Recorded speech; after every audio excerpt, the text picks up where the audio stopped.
Bonsoir à toutes et tous et merci au nom de l'ensemble de Cuivre Vinois d'être venus aussi nombreux ce soir à Saint-Denis-Chalat. L'orchestre que vous avez devant vous est composé de 5 trompettes, 2 cordes d'harmonie, 2 euphoniums, 3 trombones, 1 tuba, 2 percussionnistes sous la direction d'Alex Véret.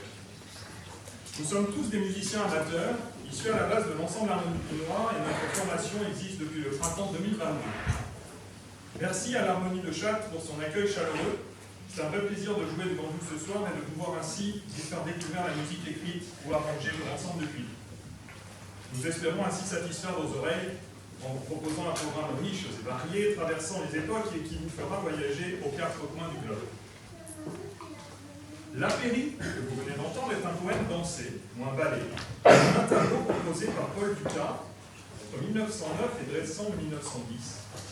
Dédié à la ballerine Natacha Trouanova, l'œuvre fut créée le 22 avril 1912 au théâtre du Châtelet à Paris, sur une chorégraphie d'Ivan Custine avec le décor exécuté par Georges Nouveau et les costumes de René Piot, ainsi que l'orchestre des concerts Lamoureux dirigé par Paul Dukas lui-même.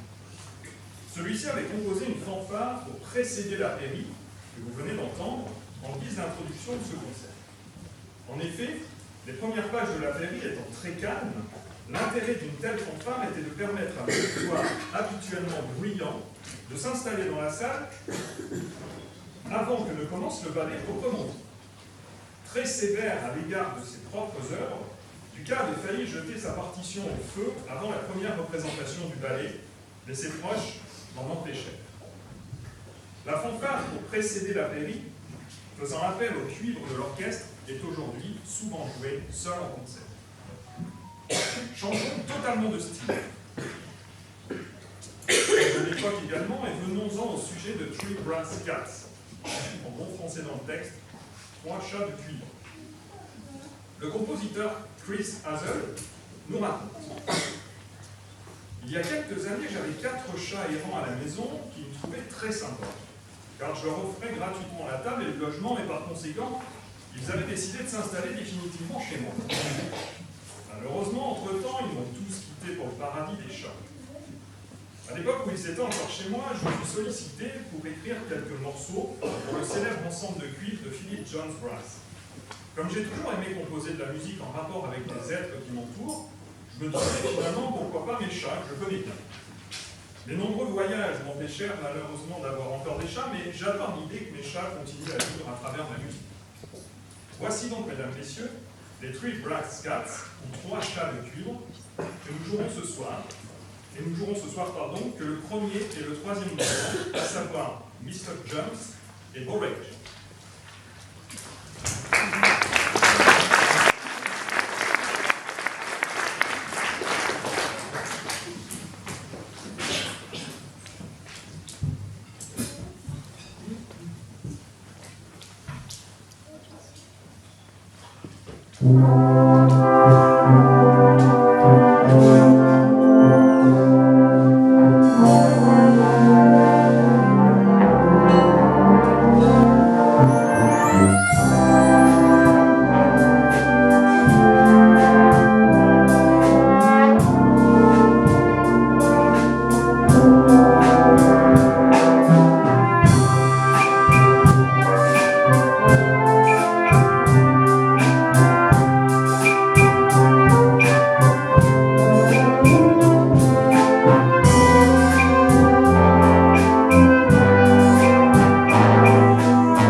Tannhäuser est le 5e opéra de Richard Wagner et le 2e de ses 10 opéras principaux régulièrement joués à Bayreuth. Il porte la référence précise WWV70 du catalogue de ses œuvres. Son titre complet est Tannhäuser et le tournoi des chanteurs à la barre bleue. Cet opéra a 2 thèmes principaux: l'opposition entre amour sacré et amour profane, et la rédemption par l'amour, terme qui traverse l'ensemble des œuvres de Wagner.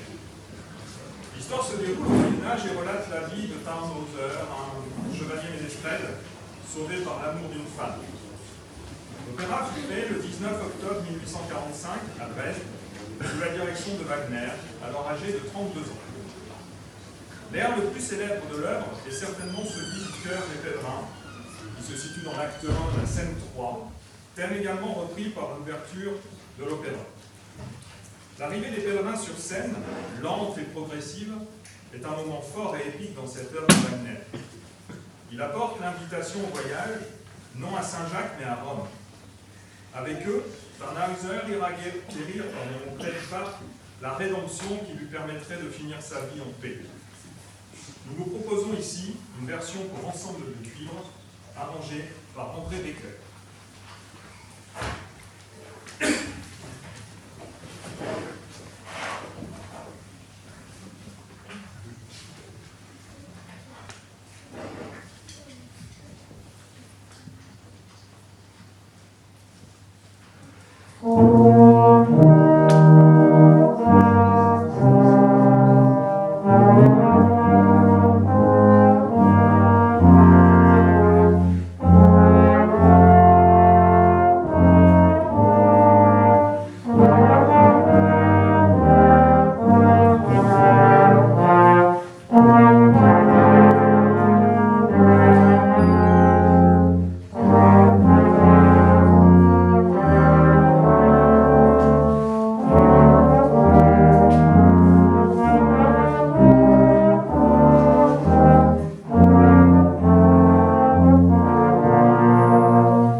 manifestation à la même période que vous, mais qui tombe à Bayreuth pour Paris. Le 26 octobre 1875, au théâtre de la Gaîté, a lieu la première de l'opéra féerie de Jacques Offenbach, intitulé Le Voyage dans la Lune. Rien n'a été épargné pour la mise en scène. Les 24 décors majestueux se composent de répliques de lieux comme l'Observatoire de Paris, un haut fourneau, un paysage lunaire ou encore un volcan. Les créateurs vont jusqu'à mettre sur scène un dromadaire Méhari emprunté au jardin d'acclimatation, et pas moins de 673 costumes sont créés pour la pièce. Le succès est au rendez-vous puisque la dernière au théâtre de la Gaîté a lieu le 25 avril 1876 au bout de 185 représentations. Cet opéra féerie en 4 actes, inspiré de 2 romans de Jules Verne, De la Terre à la Lune et Au centre de la Terre, raconte comment le roi Vlad décide d'exaucer le désir de son fils, le prince Caprice, d'aller sur la Lune. Avec le savant microscope, ils se rendent sur l'astre inconnu à bord d'un obus lancé par un canon. Tout le monde a en tête cette image de l'obus qui arrive dans l'œil de la Lune. Une fois arrivés, ils rencontrent les habitants de la Lune, les fameux Sélénites. Chacun est persuadé d'être le seul habitant de l'univers. Mais une histoire d'amour va venir bouleverser leur certitude. Chansons irrésistibles, ballets cocasses ou ravissants, chœurs entraînants, farandole de personnages incroyables, composent une intrigue riche en péripéties qui s'achève sur un merveilleux clair de terre. Nous vous proposons ce soir l'ouverture de cet opéra, constitué de 2 parties. D'abord une succession de thèmes plus ou moins lents et harmonieux, avec notamment un solo de cor et de bulle, puis un final au tempo endiablé propre à Offenbach et rappelant ses célèbres campans. Je tiens à rappeler aussi que l'exécution de cette œuvre est une première ce soir, puisque n'ayant jamais fait l'objet d'une transcription, un arrangement pour l'ensemble de cuivre a spécialement été réalisé pour ce concert, et je souhaiterais qu'on applaudisse Jean Luzanin qui a fait.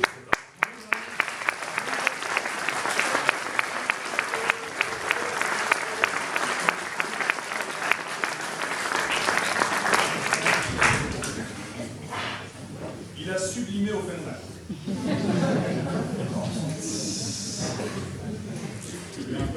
Mesdames, Messieurs, voici l'ouverture du Voyage dans la Lune de Jacques Offenbach.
Thank you.